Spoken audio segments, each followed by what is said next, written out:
Lakshmi creations Esakki Karvannan தயாரித்து இயக்கும் விமல் நடிக்கும் பரமசிவன் ஃபாத்திமா ஜூன் 6 முதல் திரையரங்குகளில். ஆச்சி பாதாம் ட்ரிங்க். ஆச்சி பாதாம் ட்ரிங்க் ஒன்னு வாங்குனா ஒன்னு free. Periyar Maniammai Institute of Science and Technology, Thanjavur. The world needs you. ஜெயரந்தன் அவர்கள் சொல்லியது போல அவருக்கே ஏதோ என்ன பேசுறது தெரியலன்னா அப்புறம் எனக்கெல்லாம் நான்லாம் என்ன பண்ணுறது, அதனால் அதுக்குள்ளே பார்ப்போன்ட்டார் அவர். இந்த இணைய விழாவிற்கு வருகை தந்து மன்றத்தின் துவக்க விழாவை மிக சிறப்பான ஒரு விழாவாக அமைத்து கொடுத்ததற்கு எனது ஆர்வீர் அண்ணன் நமது திட்டக்குழு துணைத் தலைவர் அவர்களுக்கும் அருமை அண்ணன் பாலகிருஷ்ணன் அவர்களுக்கும் அருமை சகோதரர் யுகபாரதி அவர்களுக்கும் மருத்துவர் ஷர்மிளா அவர்களுக்கும் இங்கே குழுமியிருக்கும் அனைத்து நல்ல உள்ளங்களுக்கும் எனது நன்றிகளை நான் முதற்கண் தெரிவித்துக் கொள்கிறேன். மன்றத்தை குறித்து நாங்கள் பேசும்பொழுது இது இப்படிலாம் இருக்கணும் அப்படின்லாம் நினச்சோம். அப்புறம் நம்ம நினைக்கிறதோட அண்ணங்கிட்ட கொடுத்துட்டோன்னா, ஜெயரஞ்சன்கிட்ட கொடுத்துட்டோன்னா அவர் இன்னும் அதிகமாக அதை பற்றி சிந்தித்து நிச்சயமாக முழுமையான ஒரு அவுட்கம் வந்து மன்றத்துக்கு அப்படிப்பட்ட சிந்தனையாளர்களின் எண்ண ஓட்டங்களிலிருந்து தான் வரும் என்று நிச்சயமாக நான் நம்புவேன். அதனால தான் அங்கே கொண்டு போய் அந்த பணியை கொடுத்தோம். முதல்ல இந்த எனக்கு வந்து இந்த அவையில் உட்கார்ந்தவொடனே இந்த அவையில் தான் துவக்க வேண்டும் என்ற அந்த கோரிக்கையும், இந்த மன்றத்தில் தான் துவங்க வேண்டும் என்ற கோரிக்கையும் அருமையான ஜெயரஞ்சன் அவர்கள் தான் கொடுத்தார். அதற்கு வந்து இந்த படங்களை பார்த்த பிறகு தான் எதற்கு இது வந்து இந்த அவை இந்த மன்றத்தை அவர் சூஸ் பண்ணார்ன்றதெல்லாம் எங்களுக்கெல்லாம் புரிந்தது. அதற்கப்புறம் இந்த மேடையில் வந்து பேசக்கூடாதுன்னு நினச்சேன்.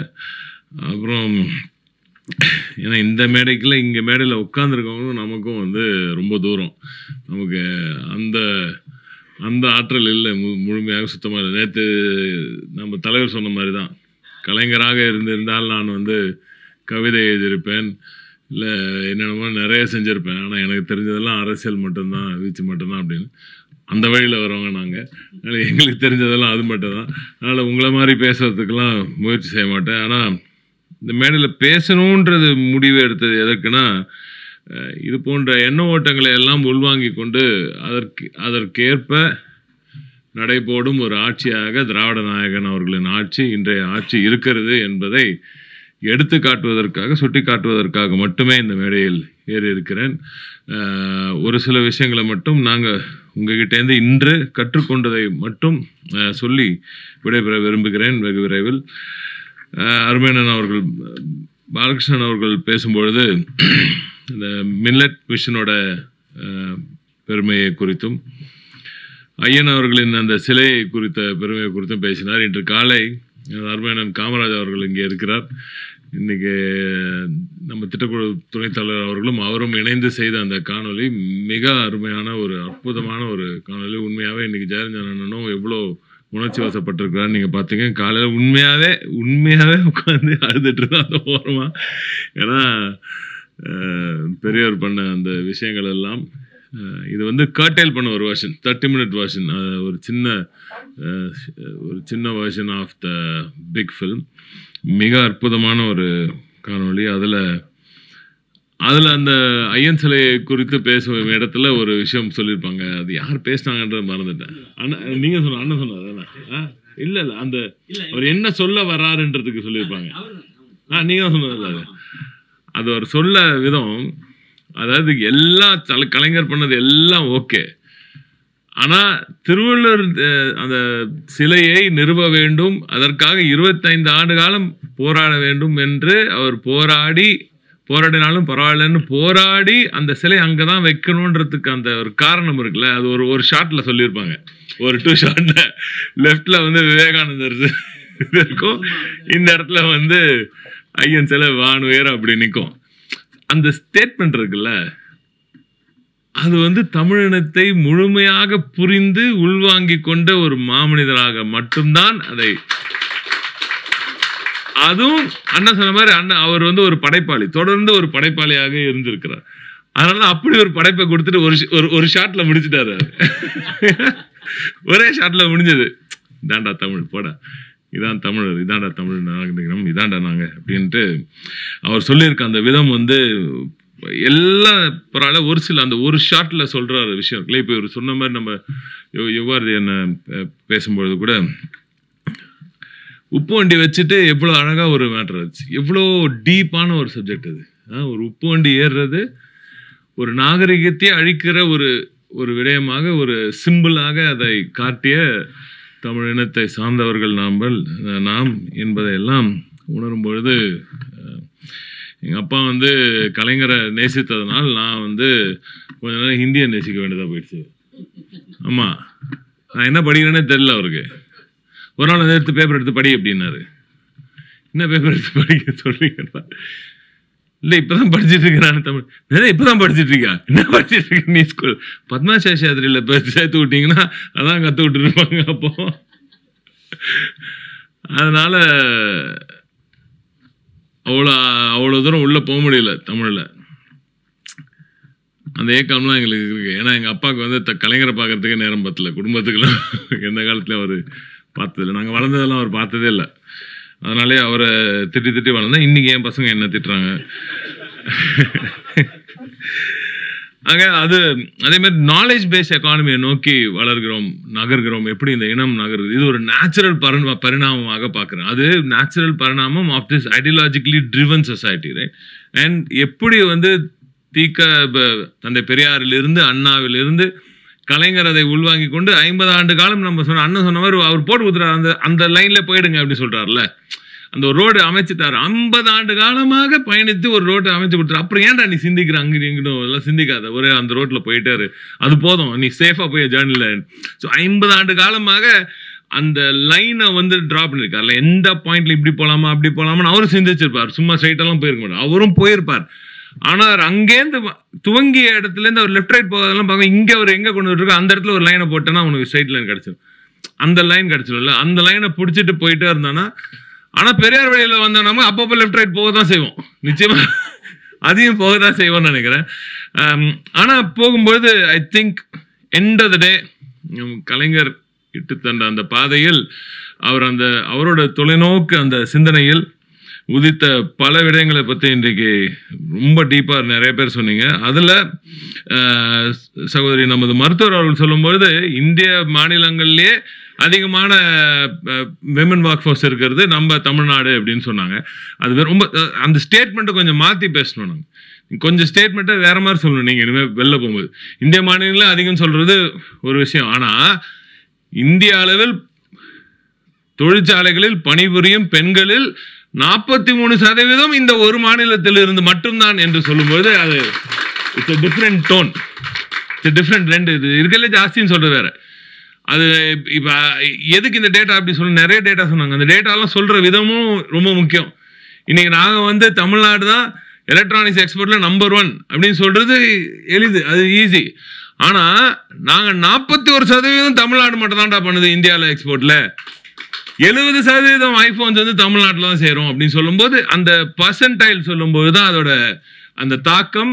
நம்ம இத்தனை நாளாக தந்தை பெரியாரால், கலைஞரால், அண்ணாவால் தொடர்ச்சியான 100 ஆண்டு கால பயணத்தினால் இன்று கிடைத்த அந்த வெற்றி, அந்த டேலண்ட் கேபிட்டல் அண்ணா சொன்னாங்க பார்த்தீங்களா, நம்ம ஜெயரஞ்சன் அண்ணன், அதற்கான அந்த வெளிப்பாடு வந்து இது அதோட விளைவு தான் இந்த சக்ஸஸ் அப்படின்னு நான் நினைக்கிறேன். அவங்க சொன்னபோது இன்னொன்று, ஃபர்ஸ்ட் ஜென்ரேஷன் கிராஜுவேட்ஸுக்கு நம்ம கொடுக்குறோம். இன்னைக்கு வட மாநிலத்தில் முதல்ல நீங்கள் போய் ஃபர்ஸ்ட் ஜென்ரேஷன் 10th பாஸ் கொடுங்கடா அப்படின்னு சொல்கிற லெவலில் இருக்குது அப்படின்றத ரொம்ப சாதாரணமாக சொல்லிட்டு போயிட்டீங்க. I think that should be a campaign also. முதல்ல நீங்கள் அங்கே இருக்கிறவங்க 10th பாஸ் பண்ண வைங்கடா, அதுக்கப்புறம் எங்கள் கூட வந்தெல்லாம் போட்டிடுங்க அப்படின்னு சொல்கிற வேலையை நாம் செய்யணும்னு சொன்னோம். தலைவர் கலைஞரோட அந்த தொலைநோக்கு சிந்தனையை பற்றி சொல்லும்போது பல விஷயங்கள் சொன்னால், யுவபாரதி ஒரு கவிஞர் வந்து ரொம்ப அழகாக பாளையங்கோட்டையில் எப்படி தாத்தா போய் அந்த சேர்ந்த விஷயம் அதெல்லாம் சொன்னார். எப்படி புளிய மரத்தை பற்றிலாம் சொன்னார். புளிய மரத்தில் விளையாடிட்டு இருந்த அணில் குஞ்சுகளை கூப்பிட்டு அவர் உள்ள வச்சுக்கிட்டார். சொன்னார் எவ்வளோ தொலைநோக்கு சிந்தனையாளர் இருந்திருக்காரு அப்படின்றது அப்போ தான் தோணுது. இல்லை சொல்கிறேன், இல்லை அதாவது என்ன, நான் பிறப்புக்கும் எல்லா உயிருக்கும்ன்ற அந்த அந்த அந்த நீங்க வேற ஏதாவது புரிஞ்சுட்டு சும்மா எனக்கு அதெல்லாம் தோணுச்சு. தாத்தா வந்து அப்பவே வந்து இதெல்லாம் எல்லாத்தையுமே பார்த்துருக்காரு. ஏன்னா அந்த மனுஷன் பார்க்காதது எதுவுமே கிடையாது. இல்லை ஆகவே அதையெல்லாம் தாண்டி வர வேண்டிய ஒரு சூழலில் இன்று இதையும் நாம் பார்க்க வேண்டியது இருக்கே அப்படின்லாம் நமக்குலாம் தோணும். படித்தா அப்படிதான் தோணும், இதுக்கெல்லாம் பதில் சொல்ல வேண்டியதாக இருக்கே அப்படின்னு. ஆனால் அதுதான் மன்றம், அதுக்கு தான் மன்றம். நீ எவ்வளோதான் நம்ம வந்து படித்த நம்ம நிறைய பேர் ஒரு தெரிஞ்சவங்க புரிஞ்சவங்கள ஒரு சில விஷயத்த புரிஞ்சவங்க வந்து நாம் இது மற்றவங்களுக்கும் புரியும் சொல்லிட்டு ஒரு வேகத்தில் போவோம் பார்த்தீங்களா. இது மற்றவங்களுக்கும் புரியணும் எடுத்துப்போம். அது இயல்பாக நமக்கு தெரிஞ்சதுனால இது தெரியாது அவனுக்கு தெரியும், இவன் நம்ம கூட தானே இருக்கான், இவன் நம்ம ஆளாச்சு, இவனுக்கு தெரியும் அப்படின்னு நினச்சிட்டு போயிட்டே இருக்கும்போது நம்ம பிள்ளைங்களுக்கே பல விஷயத்தை சொல்லாம விட்டுரும். அது சொன்னாதான் அடுத்த தலைமுறைக்கு போகும்ன்றத விட்டுரும். அந்த சொல்ல வேண்டிய இடத்தில் நாம் இருக்கிறோம் என்று இன்று மேடையில் இருக்கும் அனைவரும் அதை வந்து மீண்டும் மீண்டும் எடுத்து கூடினார்கள். இதெல்லாம் நாம் செய்கிறோம், இவ்வளோ செஞ்சுருக்கோம். ஆனால் அடுத்த தலைமுறைக்கு இதை கொண்டு போய் சேர்க்கிறதுக்கு இது போன்ற தளங்கள் தேவை என்று அவர்கள் எண்ணினார்கள் என்று கூறுகிறார்கள். அந்த எண்ண ஓட்டத்தில் தான் இன்று இந்த ஒட்டுமொத்த மன்றம் என்ற இந்த முயற்சியே துவங்கி இருக்கிறது. அவர் அதே மாதிரி இந்த நாய் கதை சொல்லும்போது ரொம்ப சீரியஸா கேட்டுட்டு இருந்தேன். கட் பண்ண நேரம் வந்து ஃபர்ஸ்ட் எய்ட் கதைக்கு போயிட்டார் அவரு. அங்க திருப்பி ஒரு நாய் வந்து கதவை தட்டோட அந்த மூதேவி நாய் தான் அங்க வந்துருச்சாங்க. ஏன்னா அவங்க சினிமாக்காரங்க அந்த அளவுக்கு அவங்க அழகா சொன்னாரு. பட் அதுல இருக்கும் அந்த கருத்துக்கள் எல்லாம் வந்து எவ்வளவு ஆழமானது, தமிழின் ஆழம் எல்லாம் எவ்வளவு பேசினாலும் போறாது. நானும் பேசினே இருக்கிற மாதிரி தெரியுது எனக்கு. இதோட முடிச்சிடுறேன். நான் ஒரே ஒரு விஷயத்தை மட்டும் சொல்லி முடிச்சிடுறேன். இன்று காலை அருமையான அவர்களோட இன்னும் 2 விஷயம் மட்டும் நிச்சயமா சொல்லி ஆகணும். இன்னும் நீங்க சொன்ன அந்த அண்ணா அவர்கள் சொன்ன அந்த பரவலாக்கப்பட்ட வளர்ச்சி வின்ஃபாஸ்ட் பற்றி சொன்னாங்க அண்ணன். எப்படி வந்து இண்டஸ்ட்ரியல் ஹப்ஸ் எல்லா இடத்துலையும் தமிழ்நாடு முழுக்க இது பண்ணுறோம். அதாவது இது திமுகவோட திராவிட சிந்தனைகளோட வெளிப்பாடாக இன்றைக்கு தமிழ்நாட்டுக்கு கிடைக்கிற அந்த பரவலாக்கப்பட்ட வளர்ச்சியினால் கிடைக்கும் அந்த வேலை வாய்ப்புகள். வின்ஃபாஸ்ட் வரும்போது என்ன சொன்னாங்கன்னா, தமிழ்நாட்டுக்கு வரதே பெரிய, இன்னைக்கு நீங்கள் அந்த பேப்பர் படிச்சுன்னா தெரியும் எவ்வளோ போராட்டத்தில் அதில் கொண்டு வந்தோம் அப்படின்னு சொல்லிட்டு. வந்த பிறகு என்ன சொன்னால், வேலை வந்து வேறு மாநிலங்கள்லேருந்து கொண்டு வரணும், வேலை நாடுகள்லேருந்துலாம் கொண்டு வரணும்லாம் சொன்னான். அப்போ நானும் இருந்தேன், கவிஞர் கனிமொழி அவர்கள் எம்பி அவர்கள் அங்கே அந்த மேடையில் இருந்தாங்க. அப்போ நாங்கள் சொன்னோம், உனக்கு இன்னும் தமிழ்நாட்டை பற்றி தெரியல, நாங்கள் பார்த்துக்குறோம், நீ வா அப்படின்னு சொல்லி கூப்பிட்டு போயிட்டு 346 பசங்க அந்த சுற்றுவட்டார பகுதியில் இருக்கிற பாலிடெக்னிக்ஸ்லேருந்து சூஸ் பண்ணோம். இந்த 346 பிள்ளைங்க. அவங்களுக்கு எல்லா விதமான ட்ரைனிங் கலெக்டர் வழியாக, நான் முதல்வன் திட்டத்தின் வழியாக எல்லா ட்ரைனிங்கும் கொடுத்து இன்டர்வியூ ஸ்கில்ஸும் கொடுத்தோம். அதில் 309 பேருக்கு இன்டர்வியூ ஸ்கில்ஸும் கொடுத்தோம். அதில் நம்ம ஒரு கொஞ்சம் சரி கட்டிட்டு 309 பேரை சூஸ் பண்ணி அதில் இன்டர்வியூ ஸ்கில்ஸும் கொடுத்தோம். அதில் இன்னைக்கு 200 பேர் வின்ஃபாஸ்டில் வேலை பண்ணுறாங்க. எங்கே வெளி மாநிலத்துக்கு போகிறான்னு சொன்னவன் இன்னைக்கு தமிழ்நாட்டில் அதே இடத்துல வேலை வாய்ப்பை கொடுத்துருக்குறாங்க என்பதுதான் மிகப்பெரிய ஒரு விஷயம். அதில் அண்ணா சொன்ன மாதிரி 4வது இடத்துக்கு இந்தியா போயிடுச்சுன்ற ஒரு விஷயம் சொல்கிறாங்க. பெருமையாக தான் இருக்குது, நல்லா கேட்கறதுக்கெல்லாம் உண்மையாக தான் நல்லாயிருக்கும். ஏன்னா அந்த உண்மையை நாம் எப்படி பார்க்கிறோம் என்பதெல்லாம் இருக்கிறது. ஆனால் அதே மாதிரி அண்ணன் சொல்லும் போதும் அழகாக சொன்னார், நாம் வந்து 2வது இடத்துல இருக்கோம், மகாராஷ்டிரா 1வது இடத்துல இருக்குன்னு. நான் எந்த இடத்துலையும் அதை சொல்கிறதில்ல, நான் போகும்போதெல்லாம் சொல்கிறாங்க. ஆனால் அவங்க வந்து அதை நான் ஒத்துக்க மாட்டேன் நிச்சயமாக. ஏன்னா வந்து மும்பையில் இருக்க ஹெச்கியூ எல்லா ஹெட் குவார்ட்டர்ஸ்லாம் மும்பையில் இருக்குது. ஸோ அந்த நம்பர்ஸ்லாம் அங்கே ஸ்கியூ ஆகும். அதனால் வந்து அது நம்பர் 1 தெரியும்.